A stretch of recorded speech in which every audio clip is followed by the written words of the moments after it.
Today we're going to be learning how to solve some story problems involving dividing whole numbers by unit fractions. I know you all know what a fraction is, but let us review. A fraction is a part of a whole number. I'm going to write some examples on the board.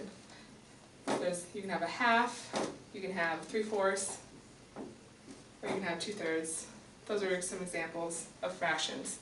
Let's go over some real-world applications of using fractions. You could have half of a pizza eaten, you could have 3/4 of your homework completed, or 2/3 of your flowers planted that grew. So let us try solving some problems with whole numbers divided by a unit fraction. Let us review though for a second and go over what a whole number is. A whole number is a number that is not a fraction or a decimal. So it would be none of these. So you can divide a whole number by a fraction. Here are some examples. How many times does a half go into 2? Or how many times does 3/4 go into 4, or 2/3 into 12? When dividing fractions, you must invert multiply to solve. So let's go over the concept of invert multiplying by looking at how you can invert multiply a regular division problem. So how many times does 4 go into 20? 5. 5, yeah.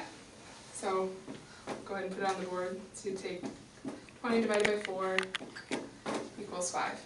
But let's try invert multiplying to see if we can get the same answer. So we're going to take 20, then we're going to put 20 over 1, and then convert this into multiplication.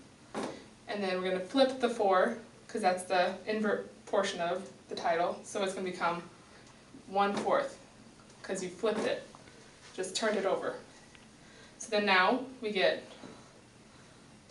what's 20 times 1 is 20, and 1 times 4 is 4, which what's 20 divided by 4? It's 5. We got the exact same answer that we did just doing regular division. So now let's try actually having a fraction.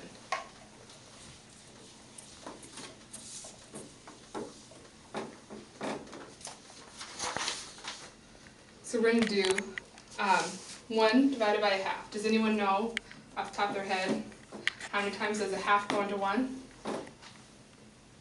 2. Yep. So now let's invert multiply to see if we can get the same answer. So we're going to put 1 and then put it over 1. We're going to multiply, and then we're going to flip our half to become 2 over 1. So then we're going to multiply across, and you get 1 times 2, which is 2, all over 1 times 1, which is 1, which 2 divided by 1 is 2. So we got the same answer. So all invert multiplying is doing is figuring out how to solve it when they're not easy ones where you know it off the top of your head. So now let's try to figure out how to solve. Hold on.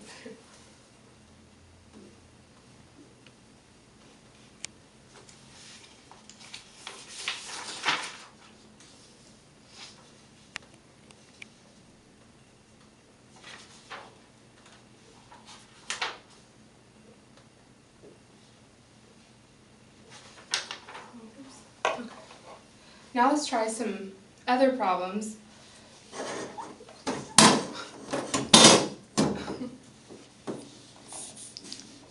Luckily it's not a camera and I can edit that out.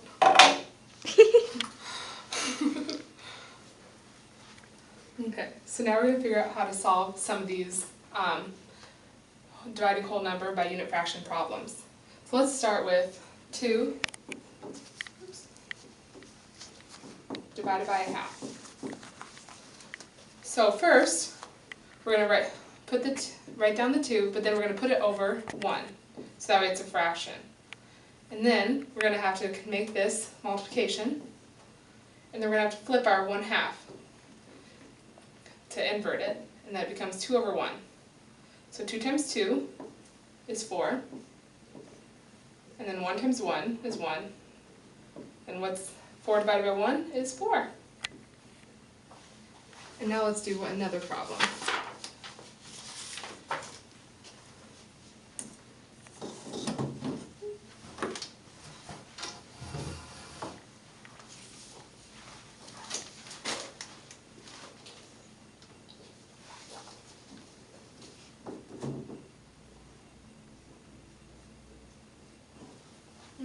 So now we're going to invert multiply this problem to figure out how many times does 3/4 go into 4.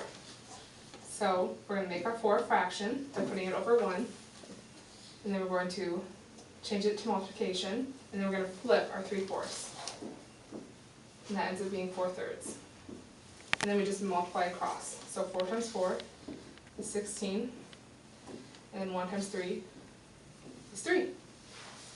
And then we have to simplify this problem. So 3 can't go into 16 evenly, but 3 can go into 15 evenly. And 3 goes into 15 5 times, but we leave the 1 left over, so it's 5 1/3. So now, let us go over how to solve a story problem. First, you're going to read the problem, and then you're going to figure out what is the problem asking you. And once you figure out what the problem is asking you, you're going to underline it. When you're viewing it, like on our worksheet, you'll just figure out what the problem is asking and underline. And then, third, you're going to figure out what is the important information.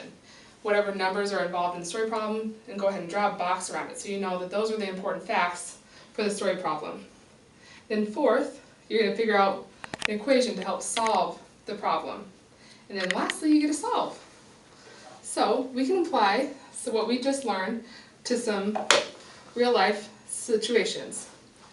So here are some examples. If your candy is worth $50, how many can you get with $2? So let me write this on the board so we can look at how to underline it.